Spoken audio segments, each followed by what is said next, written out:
Hi folks, my name is David. I'm the minister here at Erskine Parish Church. It's great to have you connecting with us, and I'm so glad you found our online resources. If you were to come into our physical church, you would get one of these welcome packs, so consider this your digital welcome. However you've joined us, we'd love it if you could like and subscribe to our platform. That allows you to continue to see when we're putting up new content. And also, if you'd like to get in touch and actually connect with us, you can email at epcnotices@gmail.com. We'd love to hear from you.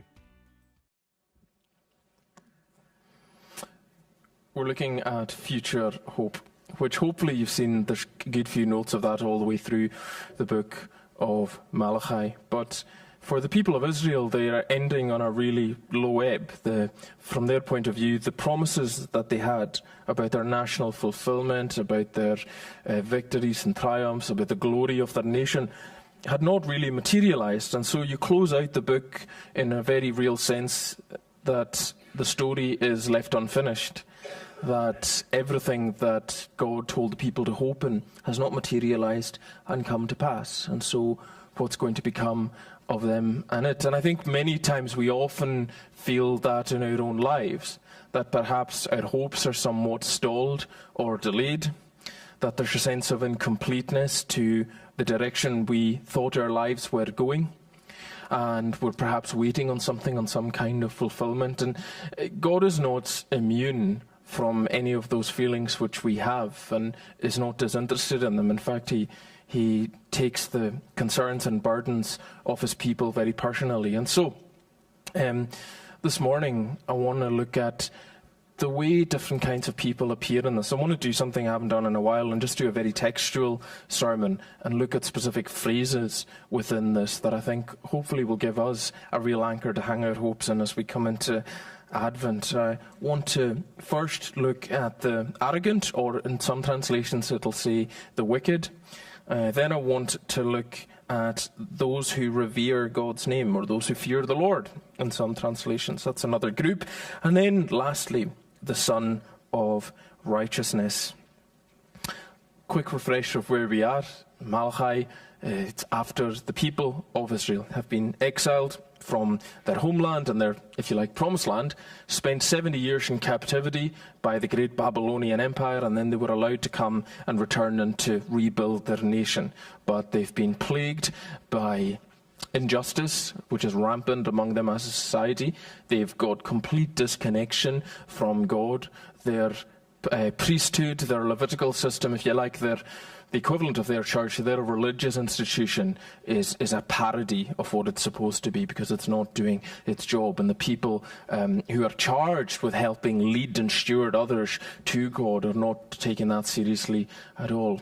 And so that's the mess that they're in. And by way of just dealing with the bits that I'm not going to deal with in the sermon, there's a kind of summary at the end of this chapter that sums up the whole Old Testament in a way. Did you notice that he says to remember the law of my servant Moses, the decrees that I gave him? And then in the next verse it says, see, I will send the prophet Elijah to you before that great and dreadful day of the Lord comes. That's kind of the whole of redemptive history being summed up, because quite often the Jewish people, particularly in Jesus' time, as a shorthand, they would refer to the Old Covenant, the Old Testament, as the law and the prophets. And that was a kind of quick way of saying the whole thing. And here God is summing up everything that I have revealed to you, that I've shown you to be true about myself, the fact that I am a God of a pure and perfect law, the fact that I'm a God who speaks forth, which is what prophetic ministry is. There's going to be a fulfillment of all of that. If you like, someone is going to come and fulfill everything that was ever written in the law and the prophets. And so there's a sense of expectation and looking forward there. But let's firstly look at who he talks about in terms of the wicked in this passage. Surely the day is coming, the prophet Malachi says. It'll burn like a furnace, and all the arrogant and every evildoer will be stubble. And that day is coming where the Lord will set them on fire. Not a root or branch will be left to them.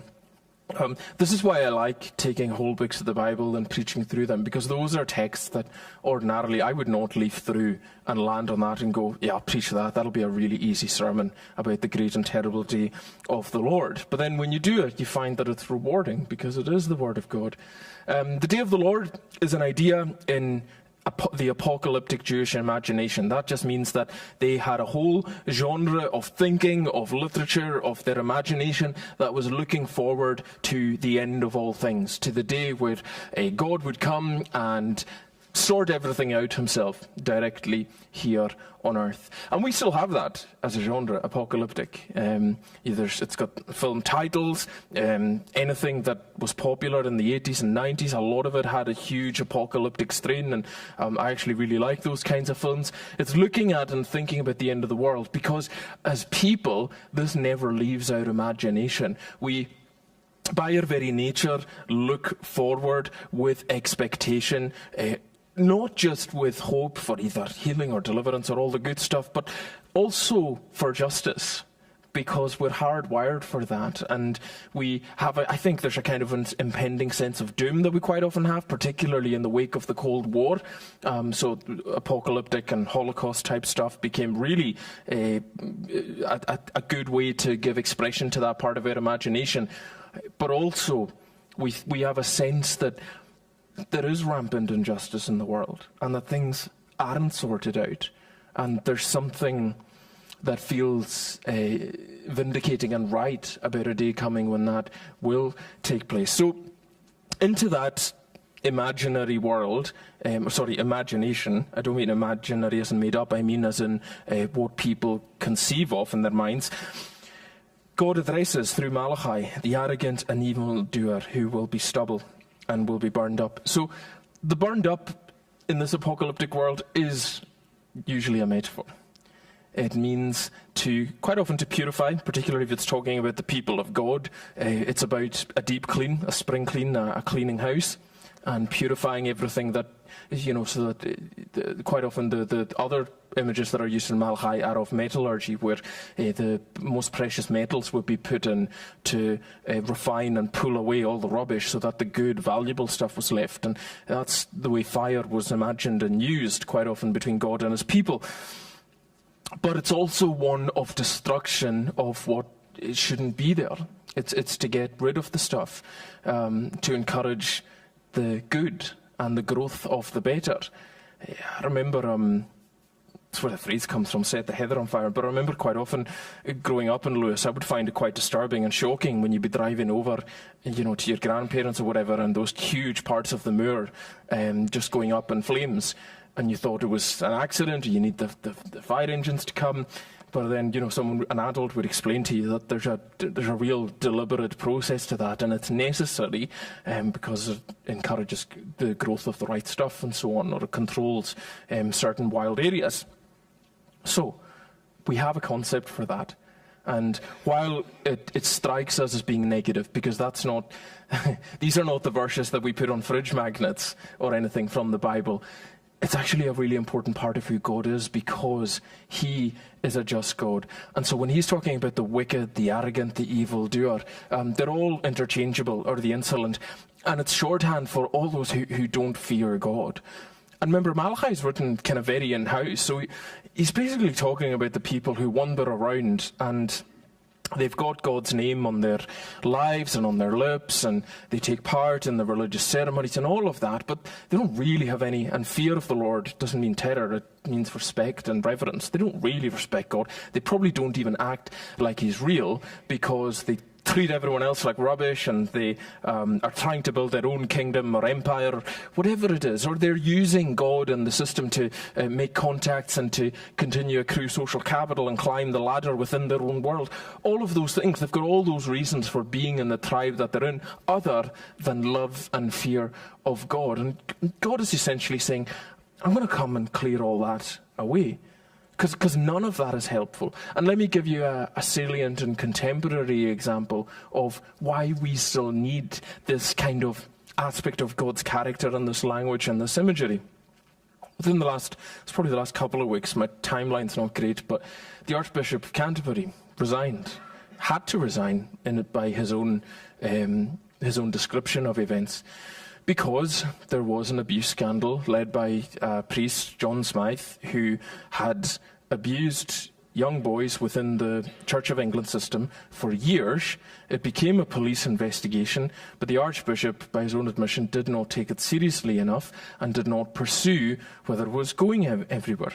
And it would be great if that was an isolated incident, but it wasn't, because the Church of England has had a good few of those, and there was a particular culture, particularly well-educated men of a certain class, taking on under their wing very gifted boys of that same certain class, and there was a whole system for it, and it has absolutely nothing to do with God or the fear of God. They didn't fear God. How can you? How can you fear God, who is demonstrably for the weakest and the vulnerable and looks to protect them? And Jesus even says that it would be better that somebody had a millstone thrown around their neck and they were done away with than that they harm a little one. How can you fear God? So they didn't have the fear of God. So can you see how this is an appropriate response to that? Because any church that tolerates any such thing or takes part, or has a culture where that's allowed to grow up and exist, that needs to be burned away. Not just for the protection of those, but also for the reputation and the witness. Reputation's perhaps a modern word. We think of it in PR terms. But in biblical terms, the witness of that, if that isn't burned away and cleared out, then it undermines the entirety of what the church is trying to do in telling people about the Messiah and the Saviour who looks out for and goes after the least and the lost of those. Do you see? It's burning away, and he talks about root and branch reform, which is a phrase we have as well. Quite often in one of these conflagrations or fires, the roots would actually survive. It would be the branches and everything that's kind of above the ground. But God is saying he's going to come and he's going to so thoroughly get to the root of corruption and wickedness that it's going to be dealt with. And that ultimately, I'll say more about this later, but that ultimately looks forward to Jesus, who is able to divide between the soul and the spirit, the letter to the Hebrews says, is able to get to the absolute very heart of all of us and not just deal with things on the surface. We've got the wicked, and then we've got those who fear God's name. But you, verse 2, who revere my name. This is interesting because in the prophet Malachi, this is when it switches the voice to the second person, to a very personal address to those people. Who are those people who he's addressing? It's those who, when we think about what's happened, this group of people have been desecrated in terms of who they are, in terms of their identity. They've been carried off into captivity. They're then returned. They then have a bit of a disaster of a society that doesn't get rebuilt well. And all through that, what we're seeing in this verse, but you who revere my name, who have stayed faithful through all of that, who somehow, despite having rubbish clergy and priests, you might think the same thing, that's okay, you have managed to keep your faith alive. Somehow, despite having a corrupt society on everywhere that you turn and everybody screwing each other over, you have continued to love God and continue to act in accordance with that. And that's the reason why Malachi turns to a personal address, because he wants to give those people in his audience the undeniable impression and reassurance that God knows them and that he sees them and that he hasn't forgotten them, and that they're precious to him. And it's the same for us, because we can walk through all sorts of fires. We can go through really low ebbs, whether that's in our church life, in our family lives, in our work life, whatever it is. And the hardest thing can be sometimes to hang on and to continue to have faith. And even if faith is flickering very gently, Jesus says we don't need much more than that. And God sees that. And he would say to us this morning that he knows who we are, and he wants to reassure us that our faithfulness has not gone unnoticed. You who revere my name. And that's the kind of classic distinction that's made all over the scriptures. Even Jesus talks about it with the sheep and the goats. There's kind of two ways to go through life. There's honouring and fearing God's name, or not really being interested in it. all that means is coming under and realizing that God is so much greater than us, being humbled by that fact, and then coming to trust in him because he is God and we are not. And it starts with that simple act of self-denial, or even just seeing ourselves rightly in relation to God, and fearing God's name as a result, and finding the blessedness that actually comes with that. And let me tell you something about God's name. You who fear my name. What they would have understood by this, his original audience, would have been the very personal way that God revealed his name. You see, God was not just a generic deity to the people in Malachi's time. He was a very personal God, because that's how he began to reveal himself to, going all the way back to Moses in the Exodus. When he says that, and the Hebrew word behind the way the Lord is used is Yahweh. Now, Yahweh is a really important term, because in that is bound up all the connotations of God as the liberator of his people when they're oppressed. God who reveals himself to Moses as being long-suffering, faithful, a covenant-keeping God whose mercies are endless. And so they were coming to be addressed and to rediscover that the God of covenant-keeping, of faithfulness for generations had noticed them, had loved them, and that fearing his name had resulted in them finding out what he was really like, that he had not given up on them or forgotten them, as is true to the properties of who he revealed himself to be. A faithful and a sovereign over all world history and events, and sovereign even this mess of society they're in, sovereign over the mess of the society we're in, sovereign over whatever situation the church is in just now, and a faithful and a loving and a merciful and a covenant-keeping God. And lastly, let's look at, we've seen the wicked, those who fear God's name. Let's look at the Son of Righteousness. But for you who revere my name, the Son of Righteousness will rise with healing in its rays. That picture of the sun disk, as it was known, has come through so many different societies. I didn't even mention all of them. The Assyrians, the ancient Babylonians, they all had some version of it, because they were all able to tap into this idea that God, well, firstly, that the sun helps us to think of God somehow. It's a huge big light. It illuminates the whole world. It gives us life. But then it spreads out its rays, and people are able to draw all sorts of inferences from that. Let me tell you what I thought of when I read this text this week, and I saw that title of the Son of Righteousness who would rise. I thought it was amazing, given we're going to be thinking about Advent, about the nature of God. Because each morning, without fail, the sun rises up. It was dark, and then the sun comes up, and it isn't anymore. And it begins to give us light. And when we come to Advent and the time of year, we celebrate the fact that the Son of God was born as one of us, as a human. And he comes into several forms of darkness. He comes right in the middle of winter, when things are at their darkest, naturally.